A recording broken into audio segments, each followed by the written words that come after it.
Good morning, Merrill High.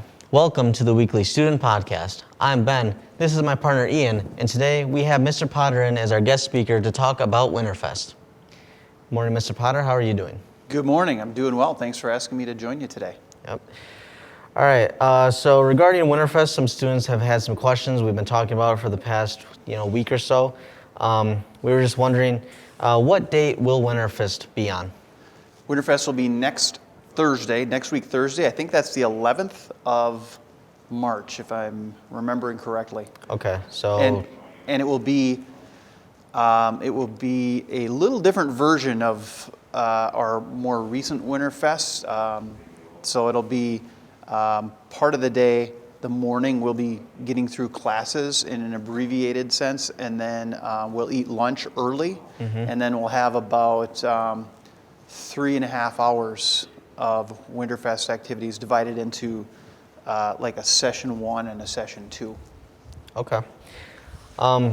Also, obviously with this whole coronavirus and the mask mandates around, students were wondering what activities will actually be available for this year's Winterfest. Well, that's a good question. And surprisingly, we can run a lot of normal things that we would normally do in the high school in the building here. So traditionally Winterfest, in case somebody is watching and doesn't know really like the backstory on it, I have to remind myself that half the student body, 400 people in this building, have never had Winterfest at Merrill High School. So that's significant. And so traditionally, how about I take an opportunity here to just give you like the quick history on it? Yeah, go ahead. I think it started around 1997, I want to say. Sorry, I just was checking with Mr. Iwan on that date this morning, and I've already forgotten. So Mr. Iwan is one of the few people around here that are old enough to have started an institution like Winterfest. If you could see me smiling under my mask right now, you'd know I was teasing Mr. Iwan about his age. But Mr. Iwan and another teacher here at the time, I think it was his first year teaching, they felt like this time of year, probably all of us have felt it, especially like February was really noticeable to me, like, oh man, this is getting long. Winter's getting long, school's dragging on. Yeah. We need something. Spring break's too far off to focus on. Christmas is over. We need something. And so that was kind of the rationale for why they said, let's have a fun day. And so when I arrived here, Winterfest was like half day.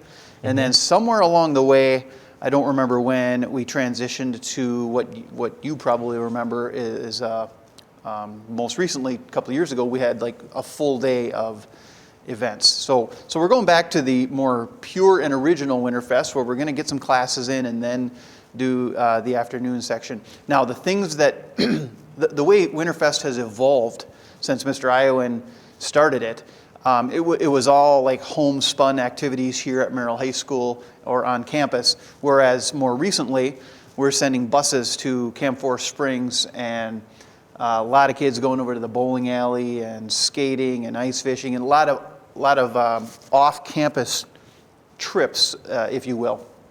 So those are the things this year that we won't have going on. We won't be sending kids to the movie theater and to the bowling alley and to do those large group things. We will send one bus, I believe, for kids that are going ice fishing, and we will have a limited number, and kids ice fishing will generally be pretty spread out in the wide open outside, so we feel comfortable with that. But otherwise, pretty much everything else will take place in the building or on grounds or right nearby, and we will just limit the number of people per room to comply with COVID environment protocols, if we can put it that way. Okay. Let me add one more thing. Excuse me for interrupting, but we're rolling it out kind of sudden. It may feel like it's the week before and students haven't even seen like the list yet and things like that. And the reason for that is we really didn't get approval to move ahead with it until just recently. You know, the COVID numbers have plateaued, and so it's really a week by week read on how are we doing with COVID numbers and infectious numbers, things like that.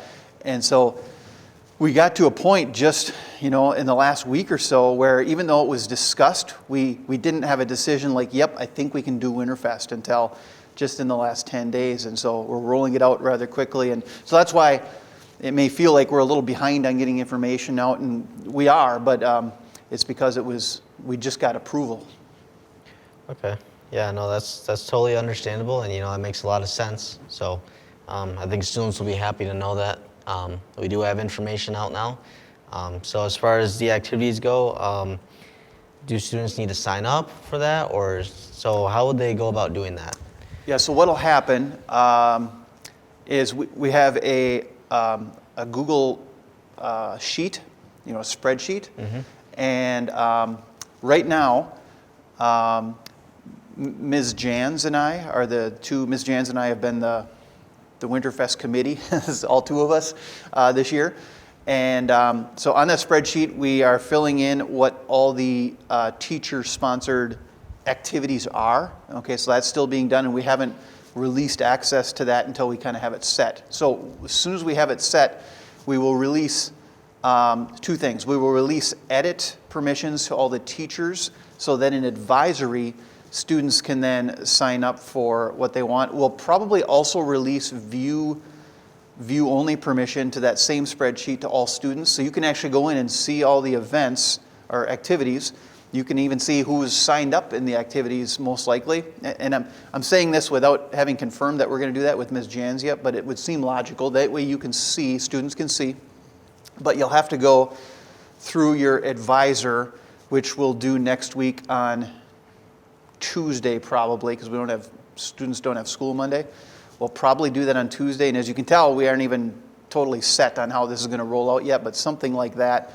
So then there will be sheets. If you're familiar with a Google spreadsheet, there are sheet tabs along the bottom, and so one of them will say, an activity in Mrs. Bonach's room, and another one will say an activity in the Woods room, for example. And then there will be an established number of lines where student names can go to sign up. And prior to that, we will get the events out so people can be looking at them, this week yet, hopefully by tomorrow. So students can be looking at what they are and be thinking about it. Okay. All right. So I guess be prepared to get an email, hopefully in the future soon, to view all the activities that you and your friends will be able to sign up for. And then next week for advisory, just pick what you want. And then on Thursday, which we think is March 11th, can we get a confirmation on that? Okay, so it is March 11th, Thursday next week. So, Ian, do you have any more questions? Can you give us some examples on the activities in Winterfest this year? Sure, happy to. Right off the top of my head, I know down in the field house, for example, we're going to have a long-standing Winterfest tradition of a badminton tournament. And I think juniors and seniors get like first dibs on that usually. And some people dress up and have a good time with that. Traditionally, Mr. Arneson runs that. Mr. Bunnell is also doing I think a 3-on-3 basketball tournament in part of the field house, which we just started a couple years ago and was very popular. We're going to have ultimate frisbee going on, probably right outside the field house, out in where the buses pick up at the end of the day, out in the parking lot there, ultimate frisbee. I think there's going to be some snow tackle football out at Jay Stadium. There's going to be some broom ball just off campus to the south. That little ice rink, Jack Pine outdoor ice rink there. Mr. Palicki, Mr. Ellenbecker are heading that one up. So there's some of the outside activities. And then inside, there's quite a variety of there will be a number of movies going on. In fact, we have the first segment, the first session right after lunch is going to be 90 minutes. And then the second session is 2 hours. It's a little bit longer. And the reason being is if some staff members want to show a movie that's 2 hours long, then at least it'll fit one of them. We didn't have enough time, to get 2 hours on both ends. I think Mr. Klug and a couple colleagues are going to be grilling meat. And Mr. Klug is really a good cook. If you haven't had any of his grilled food, it's fantastic. So they'll be doing that. There's like board games going on in some places. There's going to be, sorry, I'm drawing a blank, art and tech ed activities that are going on. So there's quite a few, but off the top of my head, that's what I can come up with right now. Yeah, it certainly sounds like a very wide variety of choices. So, Yes. that's good. So, all right, Ian. Do you have any other notes or things you'd like to tell the student body? Sure.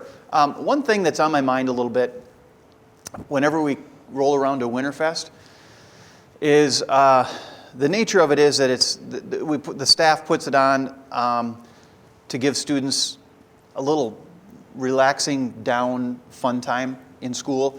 And the thing that maybe students don't understand about that is it's enjoyable for teachers to do something with students outside of teaching them math or history. You know what I'm saying? Outside of content curriculum in a class. When you're in class with teachers, you're there to be a student, they're there to do their job, and so there's a certain atmosphere or environment or structure that has to exist for that to happen. Winterfest is a chance for staff and students to get together and do something in a casual, completely different, setting that's less formal. And it's really, I can tell you, as a guy that taught for many years here, it's really enjoyable to be able to talk to students and be around them and do something fun in that light. It's really enjoyable. So I hope students will appreciate that and participate and enjoy that as well. And maybe it often comes as maybe an expectation, but maybe when you leave, if you had a good time, tell the staff member thanks for putting this on, and because they're hired to teach classes, and something like Winterfest is me asking them to, hey, can you do something extra for the students, to which they willingly do, of course. So it might be nice to just say thanks for doing that. One other thing I'll mention, historically, and I hesitate to mention this because I don't want to give anybody the idea, but historically we have a number of kids that have their parents call them in to excuse their attendance for that day, or maybe they just leave and they're not excused. But we've always gone with the premise that the kids that are here, it's worth it that we do that for them, the kids that are here. But I would encourage you, I think in this last year we've seen that having school available to you to come here and do things is not really an automatic anymore in our lives. It's something that we were without for a while, and it's nice to have. And it's nice to be able to do normal things. And Winterfest is a special, normal thing. And I hope, if people have other things that they need to do or want to do and they get excused that day, that's okay. And I'm not condemning them, and I can't control that. But think about that. I would say to students, think about that and think about what you're missing out on. We didn't have it last year. So all of a sudden, if you're a junior, you only got one left after this, and you create some pretty good memories when you do things like that in high school. So think about that. Okay, well, we'll leave on that note. Mr. Potter, thank you for all the wonderful information, and we appreciate you coming in and talking to us about it. I know that everyone watching certainly will appreciate all that information as well. So thanks for having me. I enjoyed my time here. thanks.